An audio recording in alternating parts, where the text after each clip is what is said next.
Now in LWT, it shouldn't happen to a quiz show host. They can be dramatic. It's the most fascinating, riveting human drama. You couldn't write it. Sometimes embarrassing. You're going to get slated whatever you do. You feed him? Always unpredictable. What do you feed him, no? Horses usually ginger. You never know what you're going to get from a contestant at any time. But utterly compelling. All you need is one character on the show and you can just fly. The quiz show is a television institution. It's nice to see you, It ran for 14 years. People didn't give it 14 minutes. Press the button next time. Press the button. And there's one figure who treads the fine line between success and failure. You know, all things are possible, except skiing through a revolving door. Between triumph You just won 100. and tragedy. Please give a warm welcome to television's most colourful character, the quiz show host.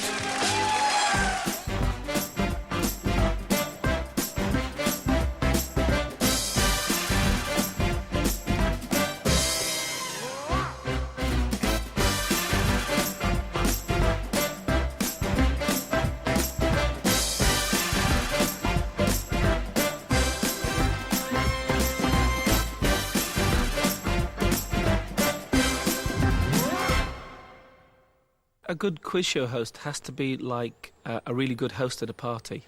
Nick, are you okay? Yeah, I need water. You need water? I think the secret of any game show for the host is that you know it inside out, back to front, every conceivable way that that game could play out. Final question to you, Carmen. In which year was Dawn a hit? 1974, 1975 or 1977? 75. No, it was actually 1976. There you go. With a game show, you're controlling the destiny, if you like, of at least two members of the public who are totally in your care. At this moment, I'd just like to get her and drop kick her. Quiz show hosts are television's most versatile performers. They don't just need talent, but a whole range of skills. They're comedians. All the best game show hosts come from a comedy background. A sense of humour is important because lots of things go wrong. Davy Jones, how are you? They're masters of drama. The most amazing things happen. You sort of know the beginning, and you might know the middle, but you have no idea what the end is. He's won $1 million! They're experts. I might look at a question and read it out or hear an answer and think, God, is that really right? There's a constant worry that, you know, sort of one mispronunciation and someone loses £10,000 and it's your fault. £560 rests on him coming out and saying Undertaker. She says that in 7 seconds you can say the one word that she's left for you. If you do, it's 560 quid. If you don't, you lose the lot. Good luck, 7 seconds. Talk about Undertaker. Long black car, funeral directors. They're entertainers. It's like an actor, it's like a singer or a dancer going out to do an act. That's all it is. They call it front in a lot of places, right? It can be charming front or it can be really loud front. But as long as you believe that you can do it, you can do it. Right, let's get on with the show. Here we go. Thank you. But above all, they've got to be a friend. I mean, it may not always look like it, but I am actually their friend. I mean, God help them, I am their best friend. You've got to have a genuine affection for people because you're dealing with people all the time. They're people shows. You got a problem there, Frank? Have you got a problem? No. And they're dying to see you go for a fall, aren't you? Make a mistake, slip out, he did it wrong. One quiz show host whose primetime debut fulfilled every viewer's dream is Nick Weir. They wanted movement. That was one of the big things they wanted in the show. They wanted a bit of movement, big staircase, a lot of action. So I thought, I'm going to give them some serious action. And I came down those stairs and I lost my footing at the top. And I bounced A over T all the way down to the bottom. And I got up at the end of the stairs and I rather pathetically looked into the camera and went, I'll be all right. Who I was saying that to, I don't know. Probably God. I'll be all right. And we went to the X-ray room, and I remember, if anyone's broken their leg, they know what I'm talking about. They put a little red dot on the envelope when you snap something, and there were 3 red dots on my envelope. I knew my career flashed before my eyes. But even with a broken foot, Nick knew that, true to tradition, the show must go on. The executive producer of the show came in and said, Nick, you know what, we've given it some thought. If you're game, we're game. And if you want to continue, we'll do it. And I nearly cried, because I just thought I was out. This is the biggest opportunity of my life, and I've done it in. I'm Nick Weir, and I'm plastered! A quiz show host only really comes to life when he's on set. Meet Richard Whiteley, a host with a unique, and some say eccentric, style. For almost 2 decades, the Countdown set has been his second home. Well, this is where I sit here. This is the throne, the Whiteley throne. I've sat here for an hour or two over the last 18 years. I tend to sit forward, actually, rather than sit back and relax, really, but it's, you know, I sit forward to get into the tension of the game. I have very few tools of the trade. Oxford Dictionary, they're mainly for show, really, because I'm too busy to look through it. My list of conundrums, top secret, don't look at that. There's a list of conundrums. That's the only thing I know is what the conundrums are. So that's the card. Then I have my score sheet. People say, what are you doing when you're writing down? What I'm doing, I'm just keeping the score. And it's the most basic of score sheets. This was yesterday's, you see. This is the ramblings of an unsound mind, little doodles and all that. So I sit here, and we're off. I say hello, hello, hello, talk to Carol. I often don't know what I'm going to talk to Carol about until we're off the titles and the camera comes on me and the red light goes on. I honestly do not know what I'm going to say. Sometimes it's obvious, really. Have you noticed, by the way, chaps, that she's just one big zip today, is Carol? Look, just one big zip. No, but it's a very modern zip, this one, because it goes from the top and the bottom, you see. You can just do what you want with it. OK, well, the mind boggles. On one side of the studio stands a professional, on the other an amateur. The contestants can make or break the show, and hosts soon learn to expect the unexpected. You got any hobbies at all? I go to haunted houses to raise money for charity. What? I go to haunted houses, do overnight stays. And have you ever seen a ghost? I haven't really, no. No.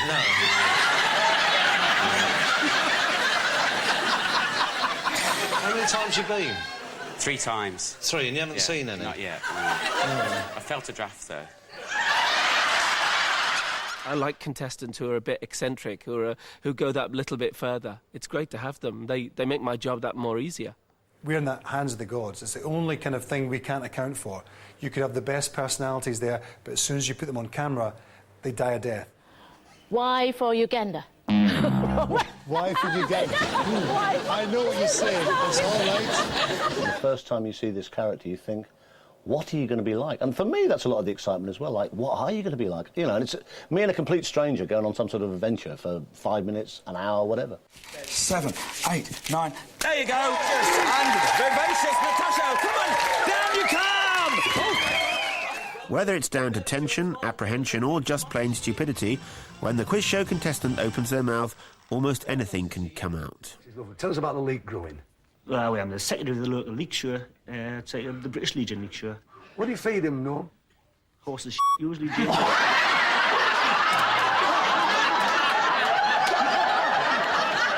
There's one lad who had long fair hair, and I asked him a question to which the answer had to begin with O. He knew very well, I could see by the look on his face, the light in his eyes, that organism was what he had to say. Orgasm. Then realised he hadn't, put his head down, bang on the desk. The audience howled. There are reasons which I won't go into that I can't accept that particular answer. I feel sorry for the guy who, when he goes back to school, all his mates will know he said this. He must have undergone the ridicule of the entire school for months. But he can console himself for the fact that he gets a minimal repeat fee with every time it's shown on television. And you were once locked in a cemetery. I was indeed, yes, a bit spooky. They closed them rather early in the winter, earlier than I thought. And the gate was a bit big to climb over, so I had to knock up the superintendent's wife. Oh, there we are.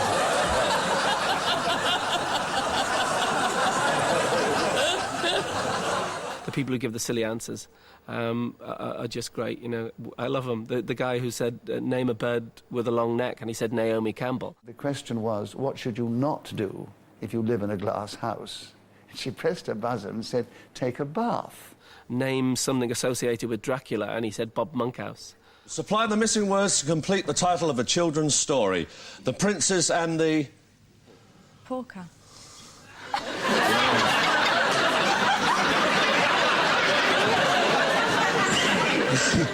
No, it's not that. I was desperate for this man and his dear wife to win something, a bike or packet of crisps or anything, you see. So I'm shuffling through my little pack of questions, looking for the easiest ones. And I thought, this is the one. And I said to him, what vegetable helps you to see more easily in the dark? The answer, you know, is a carrot. I thought, he can't go wrong here. He's going to get this right. So I said to him, what vegetable helps you to see more easily in the dark? And I looked at him, and he looked back at me and he said, a banana. The Princess and the... Turnip.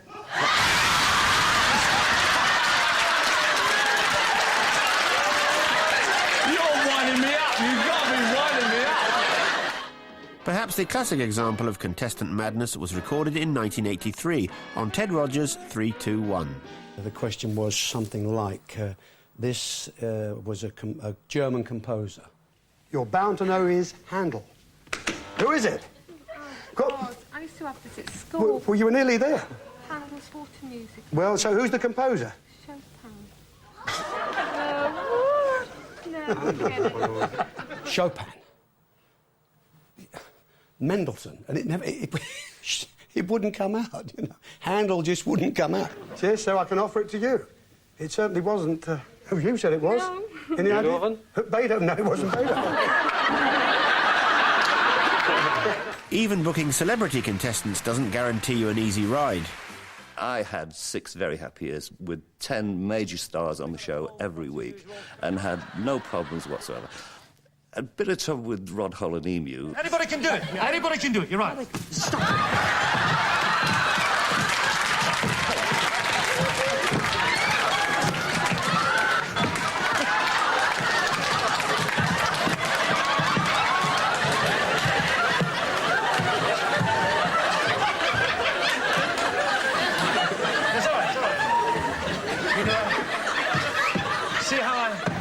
You see how I took it in good part?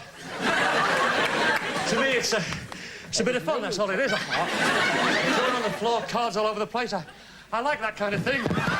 When the cameras start rolling, even the most level-headed contestant can lose their cool.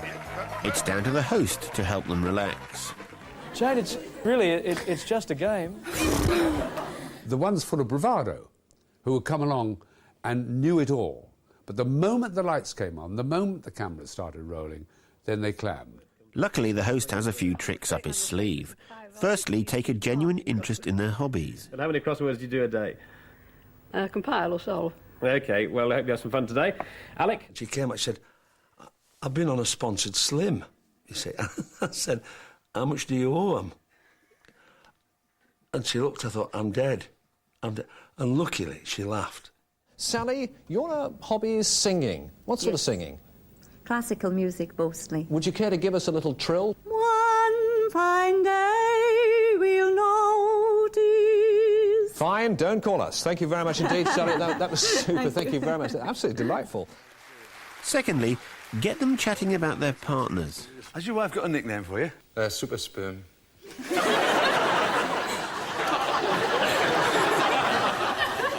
That's not on the card, that. We'll cut this bit, box. Has your wife got a nickname for you? Yeah, Super Sperm. He's saying the same thing again. That doesn't say here. Got a boyfriend? I'm sorry.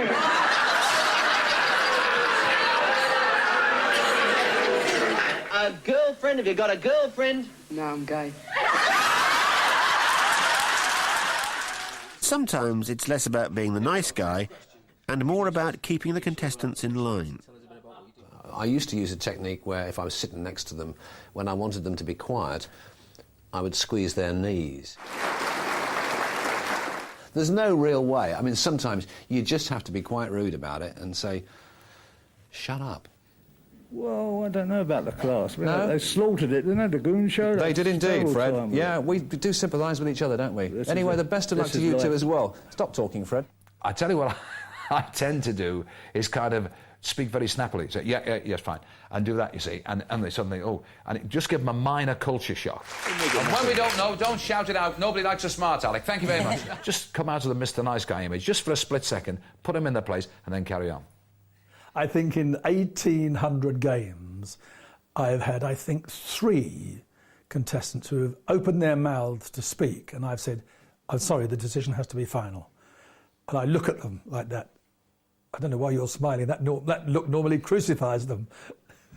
When even dirty looks won't work, the host has to remain aloof and impartial, as Nicholas Parsons demonstrates when faced with a particularly tenacious contestant. According to the nursery rhyme, what happened to the nose of the maid when she was hanging out the washing? Phyllis. It was picked. It was picked by the blackbird. Yes, right. Phyllis? Robert Louis Stevenson. Yes, he did. But what... Yes, Phyllis? I beg your pardon. You can answer before I give the question if you want. I know. I'd like to, but I can't. What are you arranging? No. No? It's a mistake. All right, Phyllis, we'll let you off this time. What are you arranging if you're doing Ikebana? Phyllis? You're so concerned about running the show, keeping it up, keeping it interesting, keeping it exciting if necessary, making sure you're being utterly fair to all 3 contestants. You're never personally involved with any of them. You're involved with the show. Phyllis? Not Bizet. No, Rossini. Rossini. That's the thing about the 4 seconds, you see. You press the other 2 out, and I'm afraid you didn't get... No, don't apologise. You're gone backwards, I'm afraid. Phyllis. Methane gas. Yes, methane or methane gas. All right, Phyllis. Sorry. Don't get so excited. You have to be neutral, and no matter how much you dislike a contestant for whatever reason, you have to, be equal to all men. What is meant by basting? Phyllis. It's doing a long tacking stitch along a seam before you sew it. No, it's... Yes. Yes, that is also basting, of course, yes. What I've got down here... You wanted putting the hot fat over the thing. The joint. Yes, but actually in sewing you can baste as well, can't you? Yes, well done, Phyllis. You know it all right. But get the right contestant, put them at their ease, and the host is mining pure television gold. Well, the thing about Strike It Lucky is that it is entirely dominated by Michael Barrymore, the host. I mean, he is just it. He is what makes it work. He's the people trust him. Have you got any problems at all? Oh, yeah. Obviously, that's why we've got the chair and that. What's... Oh, I've got osteoporosis, arthritis, angina, pericarditis, metacarpal tunnel syndrome. Well, apart from that, you're all right, are you?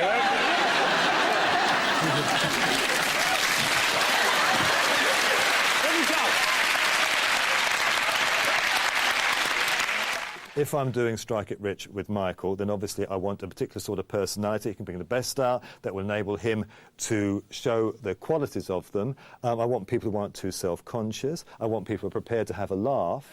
Well, the doctor told me not to get excited.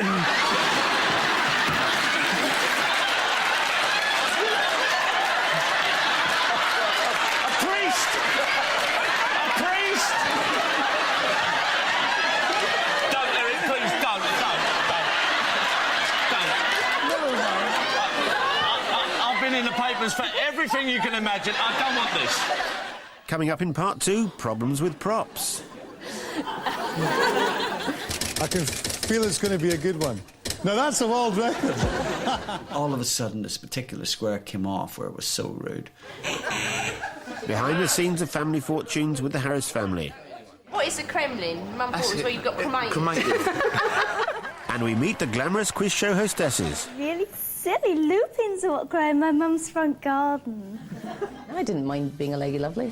I quite enjoyed it. Tonight's amazing sale of the Century Jackpot totals $66,000. You know, all things are possible, except skiing through a revolving door. Sugar. In an unpredictable world, the quiz show host needs a few weapons he can rely on. Perhaps the most effective is the catchphrase. Simple, often inane, but always memorable, it's the host's unique calling card. Anyways, nice to see you, 3, 2, 1, you're on. You're what? Some are deliberate, the calculated invention of a host or a scriptwriter. But others, and often the best, evolve by accident. This thing, final answer, I mean, it's become a national catchphrase. When people wind their windows out, "Hey, Chrissy, final answer." Yeah, hello. Final answer? There's actually a reason for it, though. It isn't just about, teasing people and stretching them, whatever. Of course, it's become part and parcel of that whole drama of it. I'll take the money. Final answer? Final. But eventually, there has to be a point at which they say, this is my final answer, I now log it into the computer and that's it. But you said to me, please don't say you're wrong again, during the second half of the show. So, for some reason, I looked at him and he gave me this naff answer, and I went, it's good, but it's not right. And the audience laughed. Piano player? It's good, but it's not right. Sally, you're back. Here's the catchphrase. I just was trying not to say you're wrong. Bob Holness has had to endure one particular phrase for 18 years, and it's not even his line. Yeah, have a P, please, Bob. I know if I go and open a summer bazaar, a dear old lady will come away from a little group of her friends and whisper excitedly, "Can I have a pea, please, Bob?" And as for Ted Rogers, not a word has even been uttered. What did you do then? And people came out the wall. What did you do? What did you do? What? I did that. What's that? What? I don't know. What? As long as I got that the right way round, that's all that mattered. And then up, down, up, down, up. That's all that happens. It's 3, 2, 1. You're on. Can you do that yet, by the way? 3, 2, 1? Go on, try it. 3, 2, 1. I've had people in LA say, that's a trick. Isn't it? What? Yeah, well, I have a false hand put on and they wind up. Do they really? All that. It's just crazy. You'd never know what's going to catch on. Sadly, I don't have a catchphrase, but when I walk down the street or when I'm in a public place, I hear everywhere people go, do-do-do-do-do-do-do-do, boo! All hosts need to stand out from the crowd. Richard Whiteley may not have a catchphrase, but his wardrobe speaks for itself. Oh, that's a good picture. That's how it used to be when I was young and innocent. Nice to have your picture on the wall for posterity, isn't it? So this is my glory hole here, where I live for hour after hour after hour after hour, day upon end. This is like the current selection of jackets that I would wear for this year. I suppose, really, I only buy about 3 or 4 a year, mainly because I've sort of got every jacket that there is available. That sounds grand, but I quite like striped jackets. All the striped jackets that they have made, I've got. I mean, I've got that, and I've got that, and I've got that, and I'm always seeing jackets in shops that I've already got. So it's a bit of a struggle to find any more. I thought you should have a booby prize, and I was sort of heading for that, you see. You will not win the booby prize, in that sense. Thank you. We will now, at the score. My policy on ties is they've got to amuse me, and I think be bright, to be honest with you. I mean, that's all I would say. These are handmade by a young chap in Leeds. People sent things in. That's nice. That's nice. I wear things if they're sent in that amuse me. I can't bear polyester. If you're going to send me a tie, don't send me anything in polyester, because I wouldn't wear that. I just like fun ties. Anything drab. There's nothing drab here, is there? Your wife said you are a closet what? Closet freak. Closet freak. Hang on, Charlie. She said you're a... Let me see.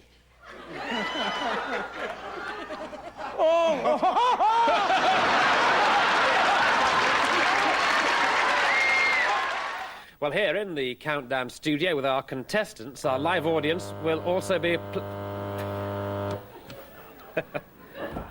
Which one is an enema?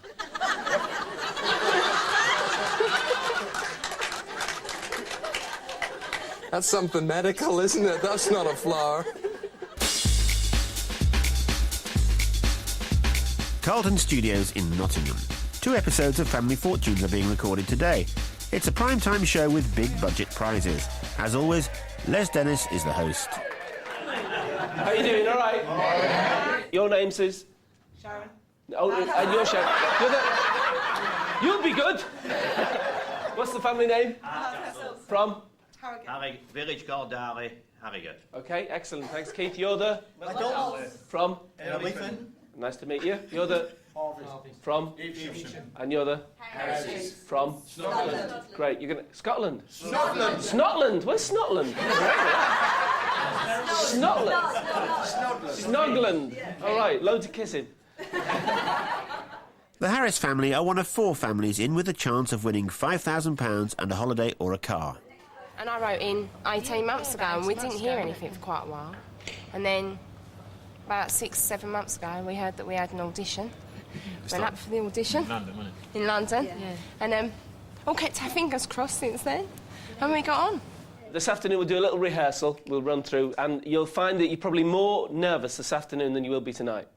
When there's an audience in, when there's 250 people in, they'll put you at your ease. Do you believe it? No. I promise you. I say this every day, and honestly, afterwards people say that the audience do relax them, and it really will be great. Just go for it, enjoy it, do what you like, give silly answers, give great answers. So enjoy yourselves, and I'll see you later on, OK? Enjoy. See you, Rog. See you Denise. Bye. What's the highest floor of a building on which you and your wife have ever made love? My wife has claustrophobia, not hydrophobia. You know, where you're afraid of heights. Oh, hydrophobia! It's a microwave! Right down, I think she should go all the way, hand all the way there. Yes, good. I'm sorry.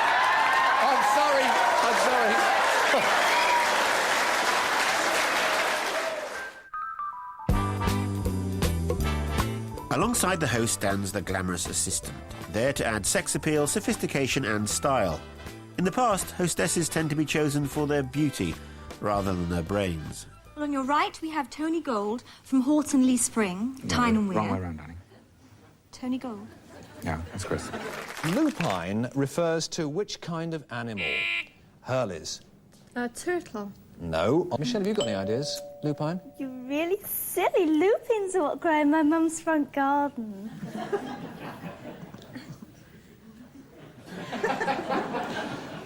It's the wolf family. Whoa! Thank you, Kimberly. A lot of people, I think, tend to put game show hostesses down because they think, oh, that's so easy, anyone can do it. I would say, no, not anyone can do it. It was possibly one of the most demeaning roles in television, wasn't it? Just to come on and stand and point and smile and then walk off again while the host made some lewd remark. He's an expert sales director, and she is in a final year of a teacher training course. Who cares? Give us a kiss. Carol Smiley, now a TV presenter in her own right, began her career in 1989 as assistant to Nicky Campbell on Wheel of Fortune. I was very much the stereotypical blonde, glammy, wearing these sort of mad frocks that looked like you crawled off a Christmas tree a lot of the time and sort of crazy hairdos and things. Like every profession, there's a right and a wrong way to do things. There's lots of tricks of the trade. There's ways to stand so that you don't look, you don't mask the product you're demonstrating. This fridge freezer has independent controls, 2 large crisper compartments and a meat drawer for flexible storage. We demonstrate a lot of things with our hands, and I think our hands have quite a prime part in The Price is Right. It's an action print of the famous Manchester United, and it's signed by 3 of the greats. The reality was, you come down the stairs, you twirl halfway down, don't break your neck, whatever you do, don't fall, come all the way down to the bottom, get over to the board, and when the letters light up, you turn them. Really, it was, you know, sort of short and sweet, like the dresses. This one is from the current series that we've just finished filming, so it hasn't been shown yet. And it's my caravan dress, as you would. You know, you'd always wear this in the caravan. Moving on, I've then got my beautiful garden dress. Now, that would be worn with garden furnitures, barbecues, anything to do with outdoor. And I wore it a couple of times on the boat. If you want to be a good game show hostess, you have to learn to walk in shoes like this. And then to keep up with the times, we did a fabulous cowboy edition, which was just jeans and casual, and that was just great fun. And this is my cowboy hat. I couldn't get it, Richard. Not spot on. Sorry. I give in. Yes, some of the least frequently heard words on Channel 4. I couldn't get it, Richard, said Carol Vorderman, but you've heard it now.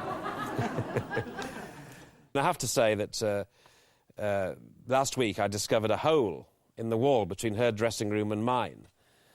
And I thought, oh, shall I report this to studio maintenance? So I thought, no, bother it, let her look. Richard's convinced there's sexual chemistry going on between us. He's using a different chemistry set to me, obviously. Whatever the chemistry, it never pays to push your assistant too far. I had 2 assistants, 2 so-called Japanese gentlemen, Hokey and Koki, who always called me Mr. Loss. Oh, Paul. Hey! You don't say my first name, it's a Bible name. And it became funny to me, and to the producer, laughing in the ear, if one of them called me Paul, I'd smack him. Hi, Paul! Ha! Oh, Mr. Loss. Oh. And finally, this chap came to me and said, if you do that again, it's not fun anymore, I'm going to chin you. All right, Paul. Hey! Dan Stanley! Koki! I never smacked him again. Back at Family Fortunes, it's time for the afternoon rehearsal. But the families are finding out that it isn't as easy as it looks. Top 6 answers. We asked 100 people to name a character killed off in Coronation Street. Bobby. Mavis was killed off. She's gone to live in the lakes. Matt, you haven't got a clue? I don't watch it. You don't watch it? OK, Peter, what do you think? And who's the most likely to give a daft answer? All of us. Oh! They're all looking at me. Oh, dear, why? What is the Kremlin? Mum thought it was where you've got cremated. OK, next, please. Got to be a strong colour, otherwise it lose it. So I had a yellow shirt and they picked the purple one rather than the yellow one. But... That's fine, man. Next, please. Clothes chosen, the Harrises have only 3 hours to go until the real performance.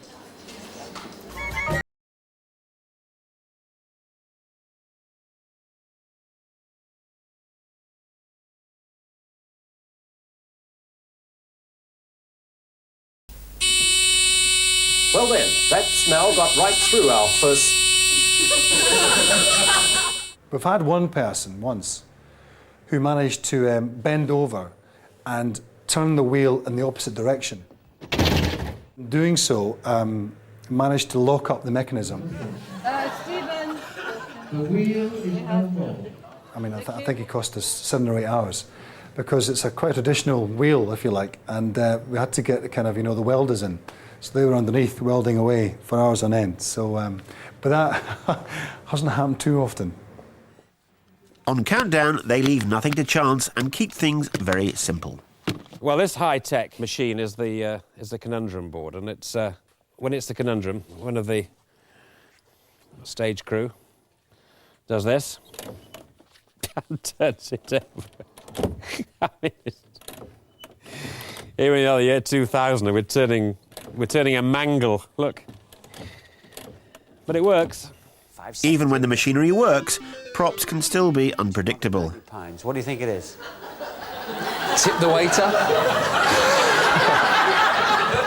The rudeness appeared on the screen, and the first person to see it was the audience. They picked on it right away. 5 seconds, here we go.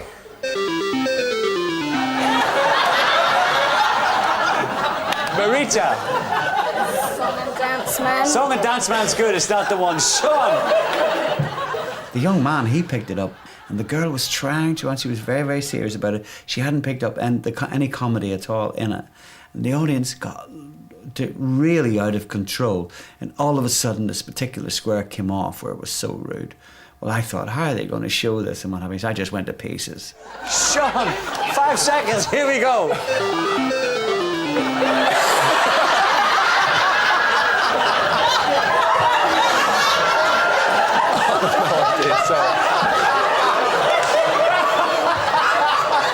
Sean, you're going to have to speak or we'll run out of time. I have no idea, sorry. You've no idea,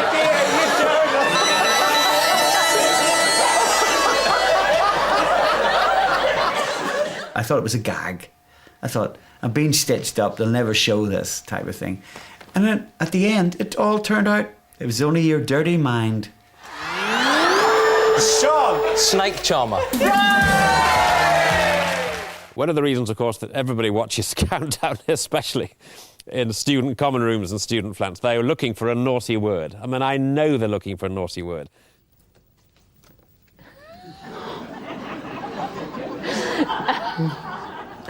O. Let's face it, if the F word or the C word came out consequentially, we would stop that recording.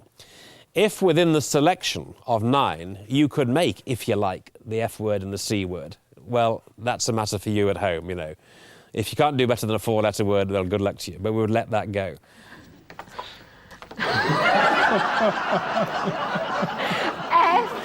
I suppose the classic, really, was when the selection offered several solutions, including the word walkers, and we thought that the word walkers would be quite acceptable. But there was an N and a K. Not sure if I'd dare say this one. Wankers. Wankers. Well, certainly it is said by many people, there's no question about it. Wankers. I'd be interested to see if that's got in the dictionary. Gino? We've got a pair of wankers. A pair of wankers. And we got a word that rhymed with bankers, and that's become a bit of a classic. Coming up in part 3, consoling the quiz show losers. You've just lost £93,000. It's only happened twice that somebody's gone away with nothing, but it's just the worst thing. Will it be triumph or tragedy for the Harris family? Sounds like a good answer. And we meet the quiz show winners. When they won, it was wonderful. They go mad, and you'd feel yourself joy.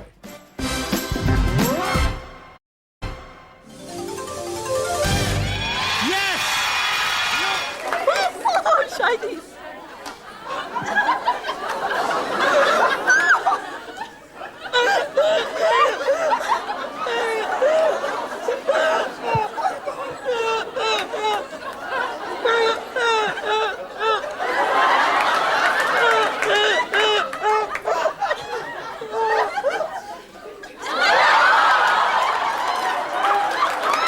Every quiz show host loves the excitement of a winner. Okay? I think so. But not every contestant can win. Whether they phoned the wrong friend or called higher when the card was lower, the host has to be there for even the most abject loser. There's always a backup. Hopefully during the show there's something that they've got, like you're not going away empty-handed. Now, we always give them a pen on crosswords, we always give them a dictionary, anything at all, so we soften the blow. When they won, it was wonderful. They go mad, and you'd feel yourself joy. When they lost, you then had to sympathise without patronising.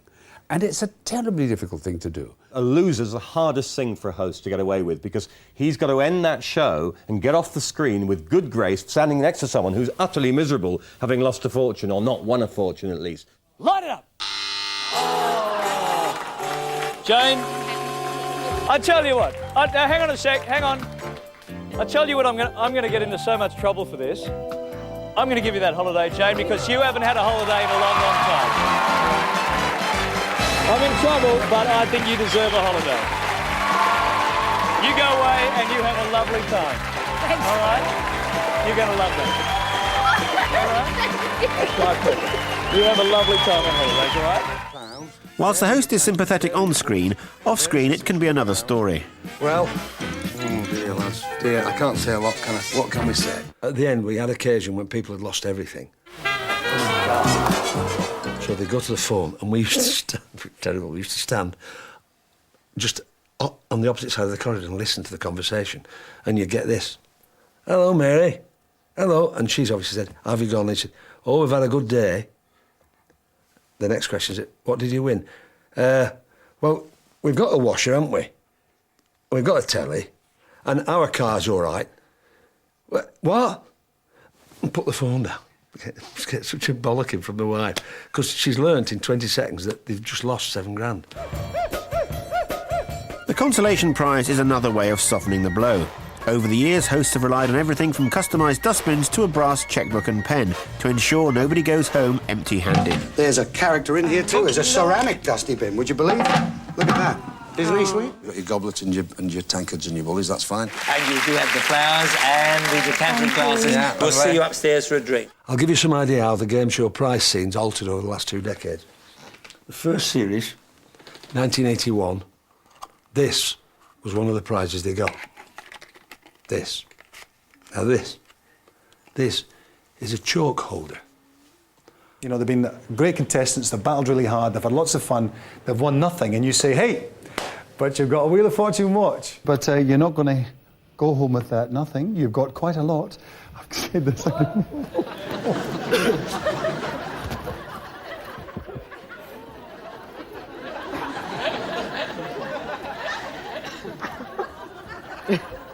This is item number 2, my lord.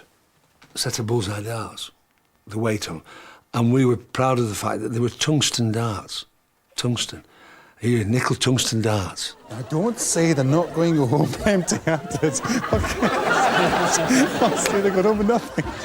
We had a guy from Reading, I always remember this. He won the bin. Him and his wife won the bin. And he was a shoemender, a cobbler. And he put the bin, which is just an ordinary bin that you'd buy in any ironmonger's shop, in his window with all these boots and leathers and stuff, as 1 on 3, 2, 1. And you couldn't get into the shop. Oh, look at that. And it was just it wasn't a dusty bin. It was just an ordinary bin. I just want the watch. As long as I've got the watch, I'm happy. Neil, believe me, mate, I want to give you the watch if I could just get there. A bullseye goblet. And the ladies got one of those. And they tried to leave them in the studio, but we caught them and made them take them home. That means, unfortunately, we're going to say goodbye to Kerry and to Neil. Have you enjoyed your day, Kerry? Yes, thanks very much. That's the main thing. And Neil? Yes, thank you. Marvellous. You're not... This was a fella, Bendy Bully. And they got one of those for turning up. If they found the studio, we gave them one of those. Neil, you know what's coming? The watch. Yes. It's all yours. The fabulous, sought-after Wheel of Fortune souvenir watch. Thank you. Hey. And if all else fails, there's one question the host can rely on. And the answer is always yes. All you can say to them is, but have you enjoyed your day? And what you're doing is you're reminding the audience at home that those people have been on television, they've had a nice glamorous day, they've met Ted Rogers or Bob Monkhouse or Bruce Forsyth or Chris Tarrant, and yeah, they haven't got the money or the garden furniture, but they've had something beyond price. A lovely day. It's been lovely having you here. I hope you've enjoyed the day. Have you enjoyed it? Yeah, excellent. Have you enjoyed playing Gambit? Very much. It's been lovely having you. What do you think, my love? You enjoyed yourself? They always said afterwards, win or lose, they'd had a wonderful day out.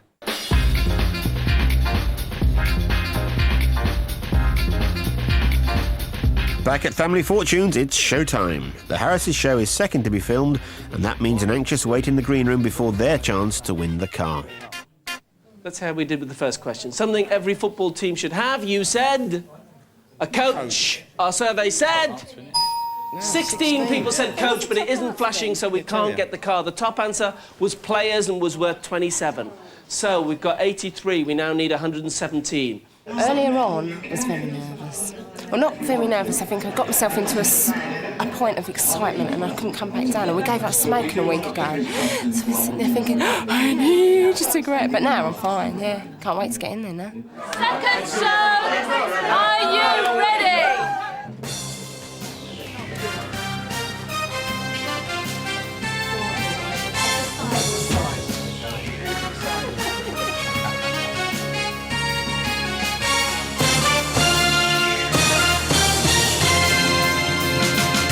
It's Family Fortune. And now, here's your host, Les Dennis.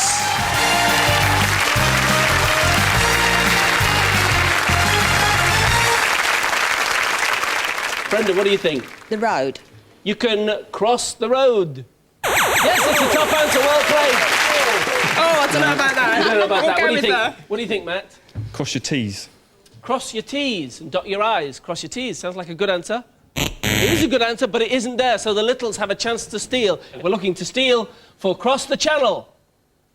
Yes, cross the river. It's early days, but the first round hasn't gone the Harris' way. Answer number 2 on anything that you can cross is... cross a bridge. Let's play on Mia. Playing a musical instrument. If musical instrument is one of the 2 missing answers, you have the money in the bank. If not, it goes to the Littles. A musical instrument. No, so it means... It's another wrong answer, and the Harrises are in trouble. At the end of part 1, they still don't have a single point on the scoreboard. And they went off on holiday.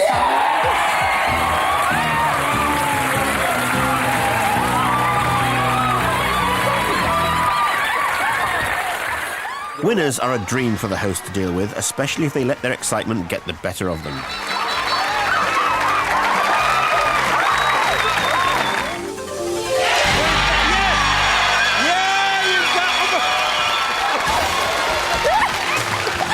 won £16,000.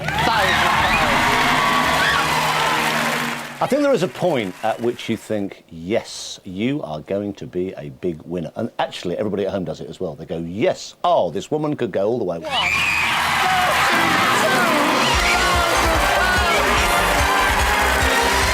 I don't know what it is. I mean, women are more emotional. They're prepared to sort of, really just show you, exactly how they're feeling, scream, shout, react, whatever. Here's the special prize chosen just for you. Your very own brand new quality crafted piano. I remember the first winner we ever had of £1,000 on Name That Tune kind of hung onto my coat. He actually got hold and he wouldn't let go. And afterwards I said, why was that? He said, because you couldn't ask me anything else. He wasn't bothered about the prize. There was nothing else he had to do now. He'd passed the test.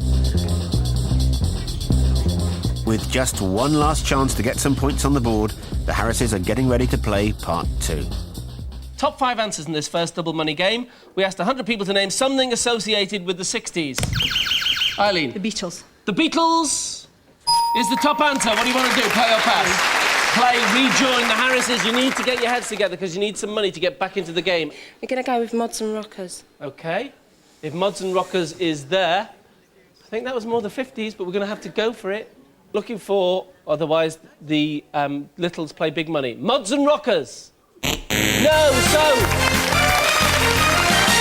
It means we lose the Harris family. Mia and the Harris family going back to Snodland with a vacuum cleaner, short break in Rome, but sadly no money. The Harrises are out. Banished to the sidelines, they have to watch their conquerors, the Little family, go for the star prize.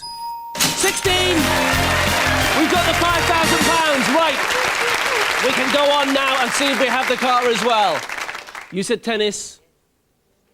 Our survey said... Yes! You've done it! There you go, Bobby. There are the keys. Go play. We just didn't choose the right ones, did we? We said all the answers, didn't we? But I can't believe we didn't get anything. We got prizes, didn't we? And it's really funny because even though you're against the other team and they beat us and we've won and we still didn't feel gutted. I was so excited for them. It was a really lovely feeling, like knowing that someone at least has got the car or the £5,000, even if we do look wallies with nil points. Give the right host, the right contestants and the right game, and a strange magic occurs. Once the show starts, if the audience is right, if the contestants are a good mix, if you've maybe got one character, all you need is one character on the show, and you can just fly then. Yes, I shall remember that, thank you. You never know in a game show when you're going to get it right. It just happens. There's a chemistry that takes place between you, the contestants, the audience, and the cameras. And if it works, it all comes together to make a great game show. You can't predict it, and you certainly can't fake it, but every host knows that when it goes right, it's the most compelling viewing television can offer. You take the audience on a journey, there's tension, there's near misses, there's heartbreak. Jealousy, envy, because all the others were back there saying, "Sod, I hope they lose." And in the end, you get a winner, or you get a really gallant loser, or you get both, and you get a fantastic show. And that's why the game show is magic. You used your head. You have got...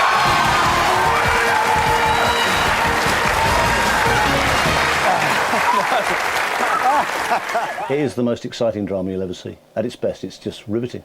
How'd you go with the other two? You win! Believe me, you ain't seen nothing yet. Game shows are going to be here for a long time to come. Over the years, they've remained the most popular performers on television. The faces may have changed, but the skills have stayed the same. Quiz shows come and go, but the future for the quiz show host is secure. Good night, and thank you. You do sit at home and shout at the screen. The princess and the... Turn it. You sound as though you're the most intelligent person in the world. Of course you're not. An enema. That's something medical, isn't it? That's not a flower. You thought I was terribly smug. Smug? Moi? Wankers. It'd be interesting to see if that's got in the dictionary. We love to shout at the telly, and I think we always probably